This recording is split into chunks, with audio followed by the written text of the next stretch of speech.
इस वीडियो में हम मिडिल टर्म स्प्लिटिंग को विजुअलाइज करेंगे। यहाँ पर मैंने एक एक्सप्रेशन लिया है x² + 2x + 1, जिसको मैंने मिडिल टर्म स्प्लिटिंग की मदद से फैक्टराइज करा है इनटू x + 1 होल स्क्वायर। अब हम इस पूरी चीज़ को एरियाज की मदद से विजुअलाइज करेंगे। मान लीजिए कि मेरे पास एक स्क्वायर है जिसकी साइड x है, तो इस स्क्वायर का एरिया कितना हो जाएगा? वो हो जाएगा x²। तो इसका मतलब ये हुआ कि ये जो x² वाली टर्म है इसको मैं इस स्क्वायर से रिप्रेजेंट कर सकती हूँ। सिमिलरली अगर मेरे पास एक स्ट्रिप है जिसकी ब्रेथ 1 है और लेंथ x है, तो इस स्ट्रिप का एरिया क्या हो जाएगा? वो हो जाएगा x × 1 दैट इज x। तो अगर मुझे 2x रिप्रेजेंट करना है तो मुझे इस तरह की 2 स्ट्रिप्स चाहिए होंगी। तो अगर मैं ऐसे 2 स्ट्रिप्स को साथ में लगा दूं तो इससे मेरी सेकेंड टर्म भी रिप्रेजेंट हो जाएगी। इसके साथ साथ जो लास्ट की 1 यूनिट है इसको मैं एक 1 यूनिट स्क्वायर से रिप्रेजेंट कर सकती हूँ, क्योंकि इसका एरिया सिंपली 1 × 1 दैट इज 1 हो जाएगा। तो अब मिडिल टर्म स्प्लिटिंग के हिसाब से मैं 2x को x और x इन 2 टर्म्स में स्प्लिट कर सकती हूँ। दैट इज इसको मैं इस तरह से अलग कर दूंगी। तो अब अगर मैं इस एक स्ट्रिप को स्क्वायर की एक साइड के अलोंग लगाऊं और ये जो दूसरी स्ट्रिप है इसको स्क्वायर की एडजेसेंट साइड के अलोंग प्लेस करूं और इस 1 यूनिट स्क्वायर को मैं यहाँ पर प्लेस कर दूं, तो मुझे क्या मिल जाएगा? अब मुझे एक और स्क्वायर मिल गया है जिसकी साइड x + 1 है। तो इस पूरे का एरिया कितना हो जाएगा? वो हो जाएगा x + 1 होल स्क्वायर।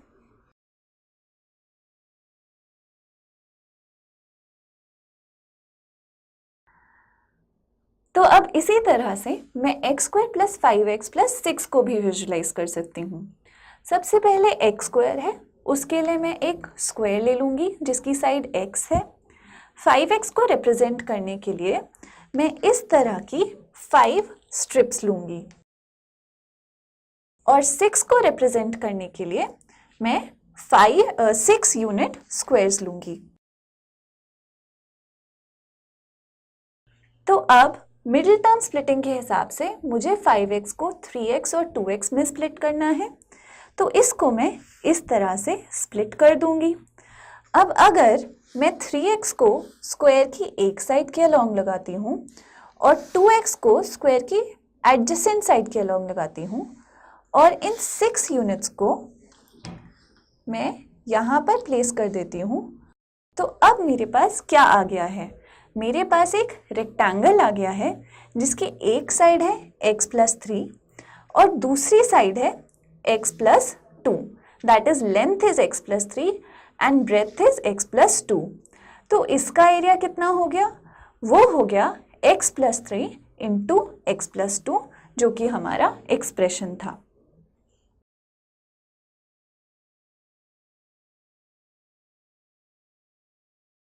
अब यहाँ पर मेरे पास जो एक्सप्रेशन है उसमें एक नेगेटिव टर्म है। तो हम पहले देख लेते हैं कि मिडिल टर्म स्प्लिट करने के बाद हमारे पास क्या एक्सप्रेशन आता है। यहाँ पर हमारे पास आया है x² + 2x - x - 2। यहाँ पर 2 नेगेटिव्स हैं, -x और -2, और 2 पॉजिटिव्स हैं। तो हम यहाँ पे सबसे पहले दोनों पॉजिटिव्स डाल लेते हैं। एक तो हो गया हमारा x² और साथ में हमारे पास आ गया 2x।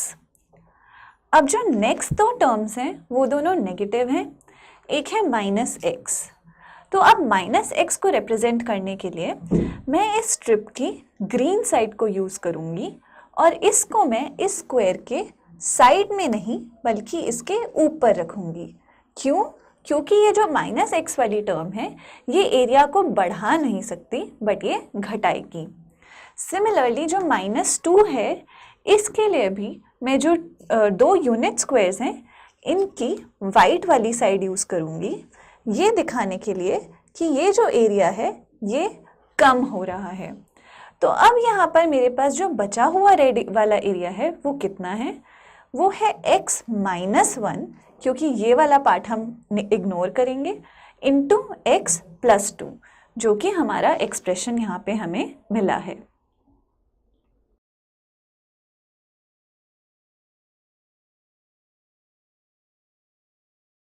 तो अब इस एक्सप्रेशन में मेरे पास फिर से एक नेगेटिव टर्म है -3x, जिसको मैंने स्प्लिट किया है -x और -2x में।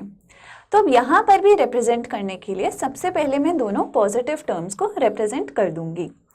तो x स्क्वायर के लिए मैं फिर से ये स्क्वायर यूज करूंगी और इन 2 यूनिट्स के लिए मैं ये यूनिट स्क्वायर्स यूज करूंगी। अब मुझे -x और -2x इन दोनों को रिप्रेजेंट करना है और ये दोनों ही नेगेटिव है, मतलब ये इसका एरिया कम करेंगे। तो अब मैं सबसे पहले एक स्ट्रिप लूंगी और उसको इस स्क्वायर के इस साइड के अलोंग रख दूंगी और इसका ग्रीन साइड यूज करने का मतलब ये है कि मुझे ये एरिया काउंट नहीं करना। अब मेरे पास -2x भी है, उसको रिप्रेजेंट करने के लिए मैं 2 और स्ट्रिप्स लूंगी जिनका मैं ग्रीन साइड यूज करूंगी और इनको अब मैं ऐसे प्लेस करूंगी कि इससे ये जो 2 यूनिट्स थे ये भी कंप्लीटली कवर हो जाएं।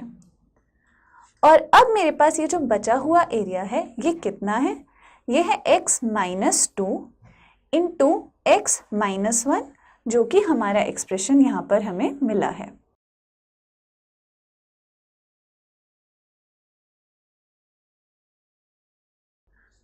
अब यहाँ पर मेरे पास जो एक्सप्रेशन है वो है 2x स्क्वायर -x - 1। इसको मिडिल टर्म स्प्लिटिंग के बाद मैंने लिखा 2x square -2x plus x - 1।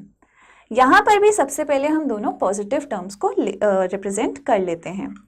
तो अब 2x स्क्वायर है, इसलिए मैं ऐसे 2 स्क्वायर्स यूज करूंगी और यहाँ पर मेरे पास है प्लस x, इसको मैं इन स्क्वायर्स के अलोंग रख दूंगी। अब मेरे पास है -2x, इसका मतलब है मुझे ऐसे 2 स्ट्रिप्स यूज करने हैं और उनका ग्रीन साइड यूज करना है। इसको मैं इन दोनों स्क्वायर्स के साइड्स के अलोंग रख दूंगी और ये जो -1 है उसके लिए मैं एक 1 यूनिट स्क्वायर यूज करूंगी और उसको इस तरह से इस स्ट्रिप के ऊपर रख दूंगी।